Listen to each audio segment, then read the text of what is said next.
Hey everyone, happy Monday. Monday fun day, right?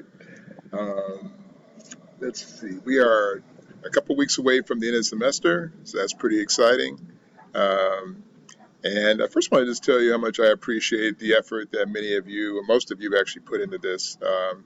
In between the discussions and quizzes and other assignments that come up here and there, I just really appreciate those of you who put in the effort to try and get things done. I know it's not easy in this online environment to always do that, but your effort is appreciated. And also, you should know that I'm one of those people who, if I see, toward the end of the semester that you're working harder, your grades, your scores are going up, I always tend to grade up. So don't slack at the end. In fact, if I look forward to seeing people finish strong and do what they need to do, and if I can help with that, just let me know, okay? But uh, just hang in there a couple more weeks. I know it's a fast trip to the end, but we're getting there.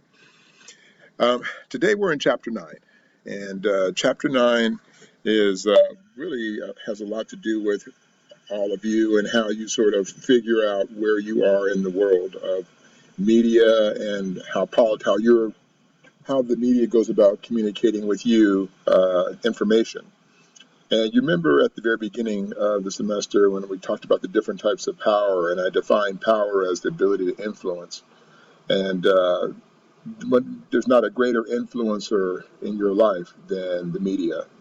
Um, it's interesting when we're growing up. Usually, it's our parents. We get with our mom and dad, and they kind of tell us what's in it. For those who are interested, a little bit about what's going on in the world, and that's how we build our belief system about where we are. As a matter of fact, most people, when they try to decide whether they're going to be a liberal or conservative, or Democrat being liberal or Republican being conservative, or an independent, which is the other alternative. And there's lots of other parties out there, but usually the deciding factor is what happens with it from our parents. Whatever our parents are, what we tend to be. However, that's not always, it's sound logic, because, being a Democrat in, let's say, 1990 or 1980 is very different than being a Democrat in 2020, and the same goes for the Republicans or conservatives. Being conservative in 1980 is very different than being a conservative in 2020. And most of that's derived from, parties start to move, either become more conservative or less conservative, or there are certain groups within political parties. We just learned about interest groups last week. So, those who serve a particular interest can overwhelm or take over or control the party, and then therefore the policies that come out of that party are skewed toward one particular group within the party. So, like, for example, during the early 2010s, there was the Tea Party movement, which was on the Republican side. Just like the progressives on the Democrat side now, which tend to be, some would argue, look very liberal on social policy things. And then also the religious right sends on the conservative side. And so you start to see policies that reflect very strong religious ideologies. Um, and for some people, that's perfectly fine. For others, it's like, well, wait a minute, there's a portion of the population that are not religious, so you have to be able to contend with those who do not think the way that those who are religious think. So we have to be able to accommodate those who don't think like us. And sometimes when policies and political parties get skewed, it drives a particular interest. And then, it's interesting to note, because the media, which is the primary source as you start to get older, whether it's social media, through one of the various iterations of Instagram or Facebook or wherever, right? We get a lot of information from there in terms of how we see the world, or who we decide we're going to vote for, or what's important to us. A lot of that comes from those types of venues. But then the question is, the individuals or the companies or corporations who are sending you or creating that information for you, what is their interest in trying to get you influence your behavior, right? So imagine how powerful the corporations are who provide information to you in terms of swaying your ability to decide what's important. So in the context of the definition of power, there is nothing more powerful than that on the planet, than being able to influence your behavior and your decision-making ability. Now, we always hope, just like under the context of those four definitions of power that we talked about at the beginning: force, manipulation, persuasion, and exchange. Um, the ones that are utilized the most, at least idealistically, we hope is that people try and persuade us. They give us a persuasive argument and they say, here's all the facts on both sides of the issue so that you or us, the public, can respond or make decisions or vote on certain things with all the information available. And that's the way it should be. But usually what ends up happening is it ends up being a very manipulative game, and they only give you bits and pieces of information. And most of you wouldn't know that you were just getting bits and pieces of information because most of us don't do our homework to look and see what's really happening. And so because of that, it ends up the case that sometimes we vote for things that actually hurt us rather than help us because we don't know that there's a backstory to most of the things that we look at or vote on. So this chapter really looks at some of that. And one of the things I'll tell you as we jump into this chapter a little bit is that it's really important to understand how the news media or the information media has changed dramatically over the last, let's say, 50 or 60 years.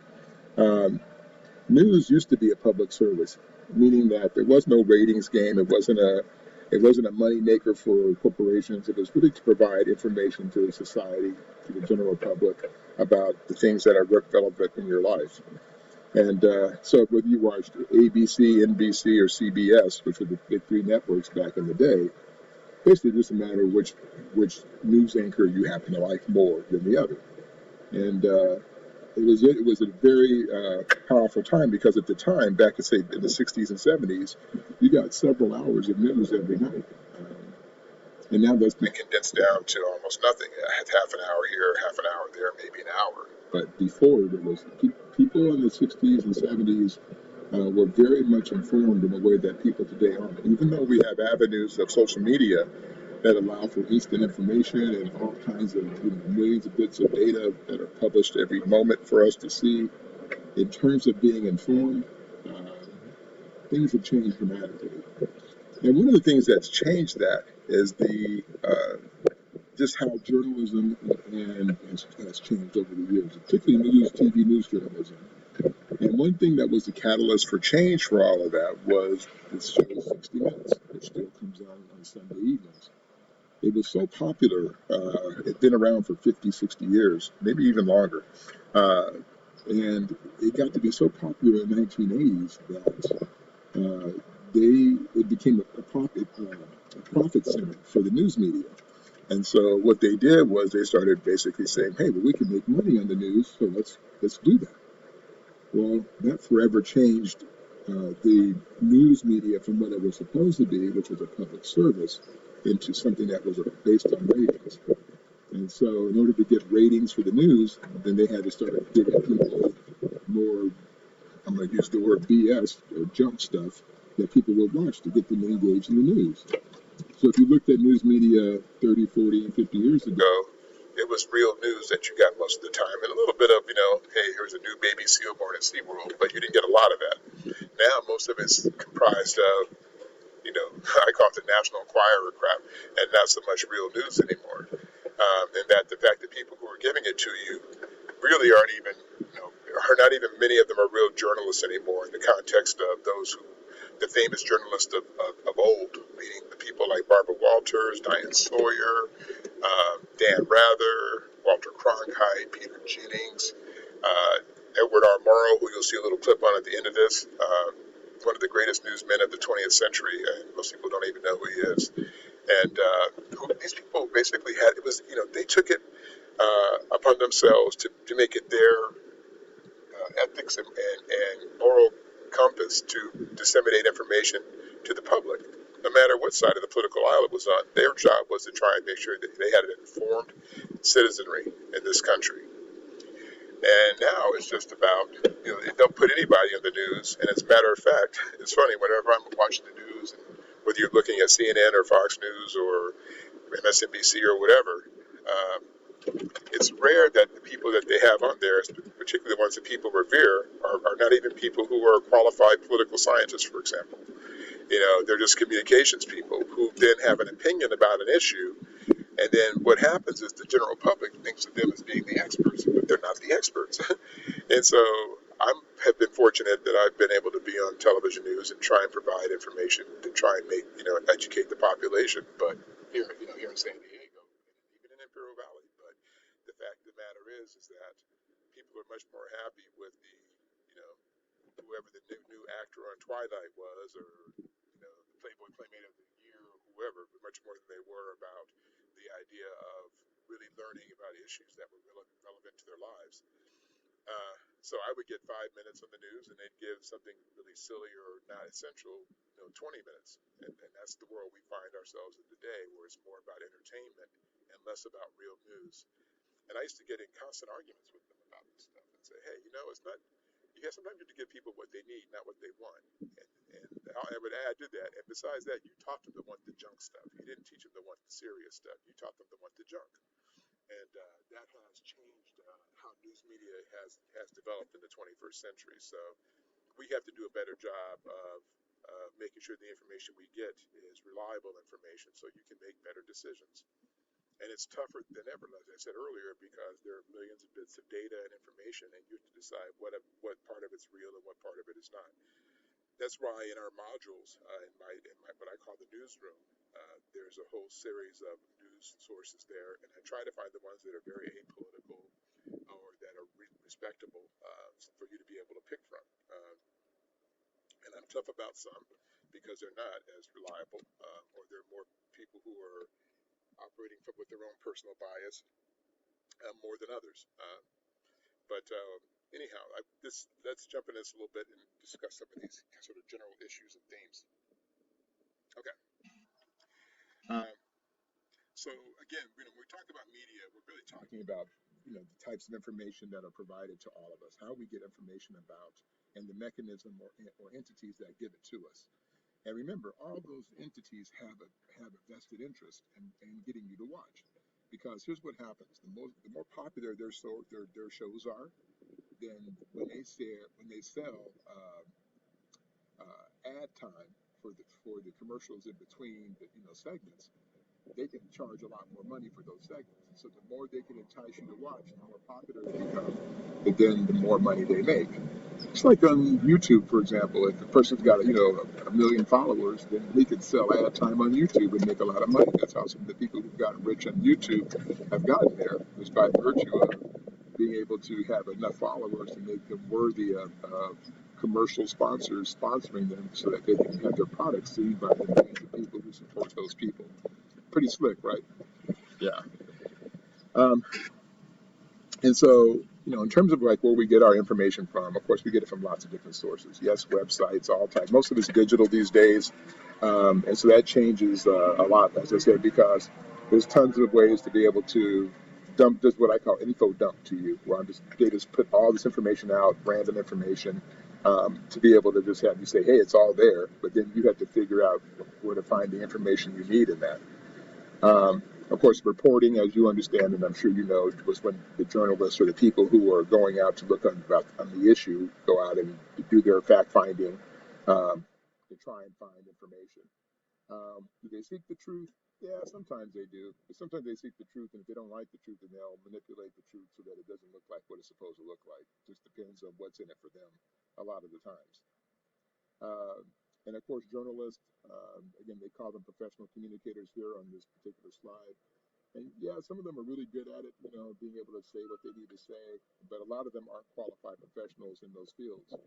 But as I said, the people who should be talking to you about politics are people who are political scientists and people who are experts in those areas, in conjunction with political science, to be able to, along with, say, if you're talking about, say, the Iraq War, there should be some military leaders there, along with the political scientists, to talk about those issues so that you can understand, how they operate. Uh, and then below in the lower part of the slide, they talk about what we call media convergence and mediated citizens and information bubbles. And these are basically, again, how the convergence has to do with how traditional modes of media like TV and radio collide or converge with social media stuff, right? And how the digital and also news media and print news media has almost disappeared completely for digital or electronic communication. So these are just talking about how just how they collide with one another, and the struggles we have with supporting the different types of media and getting information out to the public. Uh, and so this is kind of how we operate in our country right now. The media is owned by a small percentage of corporations that control probably 70 to 80% of the media in our country.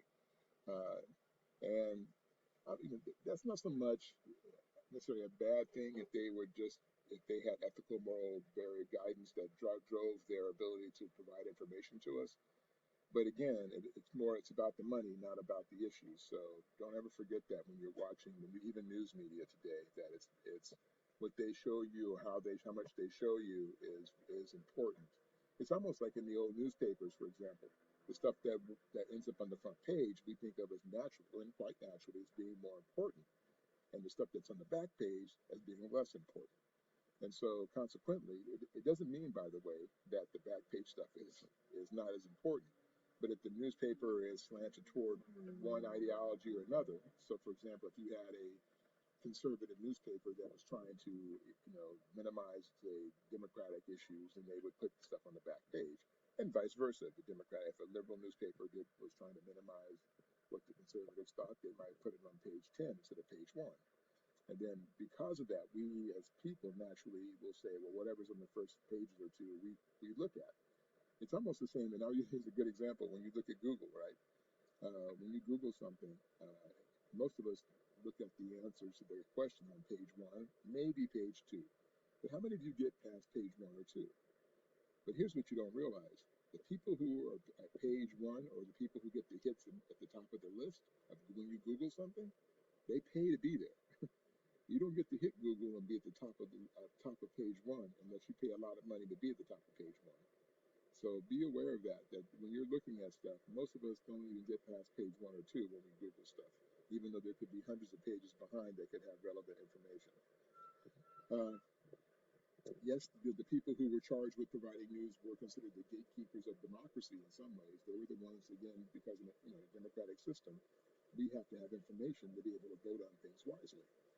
And so this was really the main talking point or issue that we had to confront was, who's in charge, and are they going to be responsible in giving information to us or sharing information with us? Um, so yes, in the process, because all the media is privately owned, or 90% of it anyway, yes, there is the issue we deal with what we call commercial bias, as I mentioned earlier. So if one news station has leaning toward being a liberal or conservative, then you'll start to see bias based on that. And then I talked about, that news has become entertainment media, so this is how they have, sort of made it from something that could be serious and responsible to something that's more, almost childlike in some ways, or silly, because they know that you won't watch unless it's set up that way. In truth, but most young people aren't getting their news on regular news TV anyway, so it really hasn't served them very well. But they still continue with this old model because the older baby boomers still taking their information that way, and they're the ones who primarily vote. Uh, and then they also have what we call clickbait, right? And then that's basically, trying to get the people who look on the internet to sort of focus on certain particular websites to find their information, and they call that clickbait. Okay. Um, so when we talk again, the people who are journalists are supposed to be, as I said earlier, the gatekeepers of democracy. They're supposed to be the people who disseminate information to all of us, who investigate and basically bring in people like myself or other people to analyze what's going on when there's issues or crises or events that happen. They're also supposed to be help to mobilize the public on certain issues. So if there's an issue that's important, to the Imperial Valley, for example, they're supposed to help mobilize people there to get out and do what they need to do to bring light to that issue. Uh, but then again, the other side of that coin, then the threats to good journalists, has been, or journalism has been, of course, money, because money has basically subverted the access to information and how information is provided to the public. And certainly because, the old school media was terribly slow in realizing the effect of electronic media and how that was going to, and the digital media, and what that was going to do to change how all of you took in your information. And the thing about it is, they realize that most of you are just too busy to want to spend all your day and time focusing on all this stuff. So they count on the fact that you're going to basically want instant information. So they try to provide you instant information. The problem with that is sometimes you can't just always use instant information. Sometimes you have to be able to look deeper to find out what the truth is in any event or issue. And if not, you can actually end up voting for things or believing things that simply aren't real or true. And that's unfortunate in an educated society that we still find ourselves dealing with this. Also, the fact that because of all the screw ups in the media and because the president has called all the media fake news, which is unfortunate because all of it's not fake news, but he has stood in that platform for a long time, and that leads to a sort of general distrust in the media. And I would argue that the media, not perfect, is certainly getting better because of the fact, in some ways, that Trump did call them out, whether for justified reasons or not. It made them want to do their jobs even better because their credibility was on the line, and this pushed them to be able to deal with that and contend with that lack of credibility. So long run, it ends up being a good thing in today's world that we're in. So certainly in the context of this, and I talked about how you're manipulated by the news.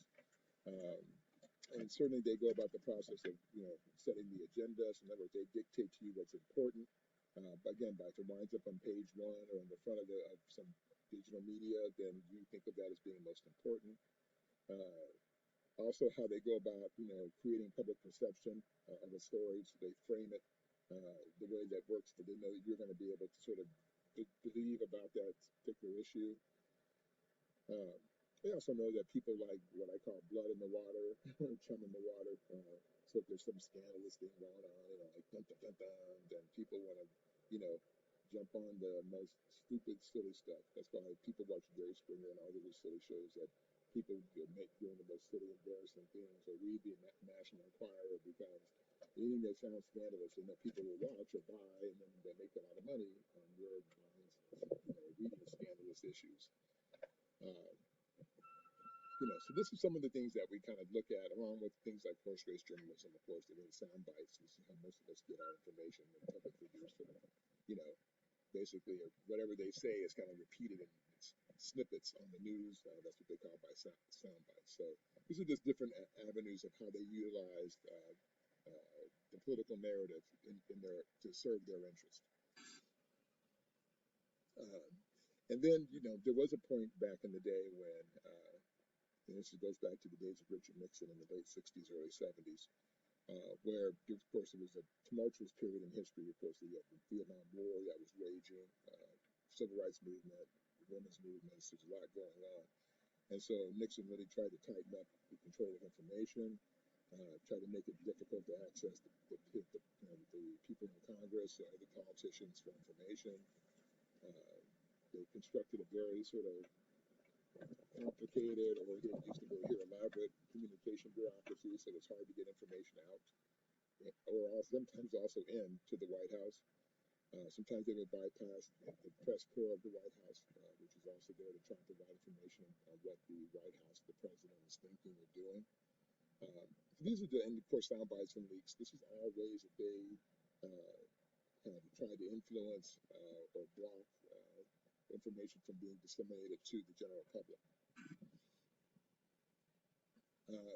And because of the world we live in, and I've talked to you about this before, that most of us are very ripe for manipulation and to be pushed into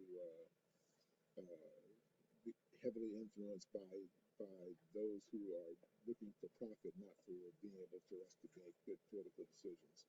And that's a very dangerous aspect of democracy. If we start making decisions not based on reality, but based on hyperbole, then we put ourselves at a great risk. So that would be a dangerous point for us to be. And then I have this clip from Edward R. Morrow about and it's interesting. This was actually from the movie Good Night and Good Luck, and it actually details.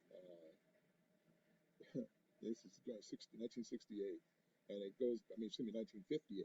So it's over 60 years ago that what he says about technology and the advent of technology and what the good and but good of it, but also the danger if we let it be. If you watch this little 5-minute clip, and then I want you to think about what do you think Edward Morrow would say about where we are today? And again, this is the movie adaptation of what Morrow said, but it's the exact same thing he said at his original. This is with George Clooney playing this role. So check this out.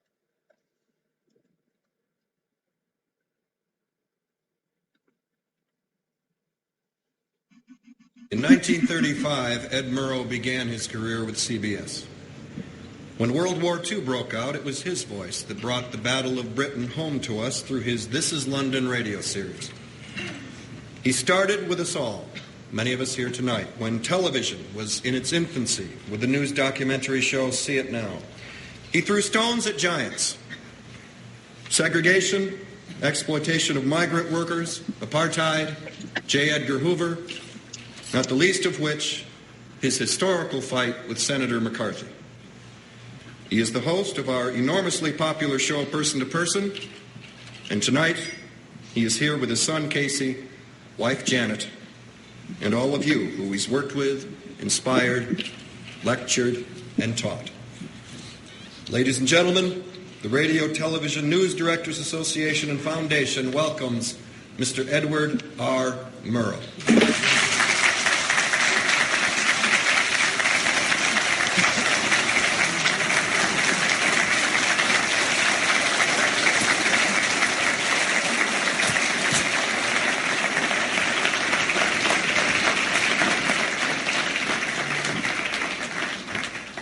This might just do nobody any good. At the end of this discourse, a few people may accuse this reporter of fouling his own comfortable nest, and your organization may be accused of having given hospitality to heretical and even dangerous ideas. But the elaborate structure of networks, advertising agencies, and sponsors will not be shaken or altered. It is my desire, if not my duty, to try to talk to you journeymen with some candor about what is happening to radio and television. And if what I say is responsible, I alone am responsible for the saying of it. Our history will be what we make of it. And if there are any historians about 50 or 100 years from now, and there should be preserved the kinescopes of 1 week of all three networks, they will there find, recorded in black and white and in color, evidence of decadence, escapism, and insulation from the realities of the world in which we live. We are currently wealthy, fat, comfortable, and complacent. We have a built-in allergy to unpleasant or disturbing information. Our mass media reflect this. But unless we get up off our fat surpluses and recognize that television, in the main, is being used to distract, delude, amuse, and insulate us, then television and those who finance it, those who look at it, and those who work at it may see a totally different picture too late. I began by saying that our history will be what we make it. If we go on as we are, then history will take its revenge and retribution will not limp in catching up with us. Just once in a while, let us exalt the importance of ideas and information. Let us dream to the extent of saying that on a given Sunday night, the time normally occupied by Ed Sullivan is given over to a clinical survey on the state of American education. And a week or two later, the time normally used by Steve Allen is devoted to a thoroughgoing study of American policy in the Middle East. Would the corporate image of their respective sponsors be damaged? Would the shareholders rise up in their wrath and complain? Would anything happen other than a few million people would have received a little illumination on subjects that may well determine the future of this country and therefore the future of the corporations? To those who say people wouldn't look, they wouldn't be interested, they're too complacent, indifferent, and insulated, I can only reply, there is, in one reporter's opinion, considerable evidence against that contention. But even if they are right, what have they got to lose? Because if they are right, and this instrument is good for nothing but to entertain, amuse, and insulate, then the tube is flickering now, and we will soon see that the whole struggle is lost. This instrument can teach, it can illuminate, and yes, it can even inspire. But it can do so only to the extent that humans are determined to use it towards those ends. Otherwise, it is merely wires and lights in a box. Good night, and good luck.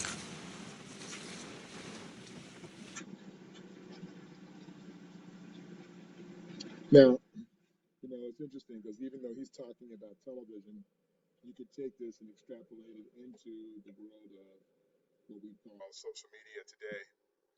And I wonder what Mr. Morrow, who passed away in 1964, what he would say about where we have landed today and how easily we have just taken what's in front of us and used it. For example, if you think about your cell phone, if you think if it's in your hand right now, if you're watching this, or even if it's nearby you, which I probably is, how many of you actually have a news app on your cell phone? Any news app? Um, And I do this in my class every semester when we're live, and that usually it's only maybe one or two people out of 40 or 50 that have access, that have it on their phones, and that says a lot about we have access to all this information, but the only thing we want to look at is silly, fun stuff, but nothing that has anything of substance. And I challenge you to be able to go a step beyond that and to start looking at or load up a news app, preferably something that's non-biased. So I'd stay away from the ones that tend to be very biased because that just skews your information. Challenge yourself to get uncomfortable a little bit. Challenge yourself to think beyond liberal or conservative ideas. And that's not an easy thing to do, to take the lid off the top of your head and take in new information that may challenge what you think is already true. This is the time you'll start to develop for yourself what you think about what it is to be liberal or conservative, or the issues that are important to you. But you have to know what they are. So be conscious, be ready, and you're going through a tumultuous period right now in our history. This is the time to take advantage of really understanding the social context of what the media is giving you and how it's being used either to support you or against you. I'll see you guys in chapter 10. Have a good one.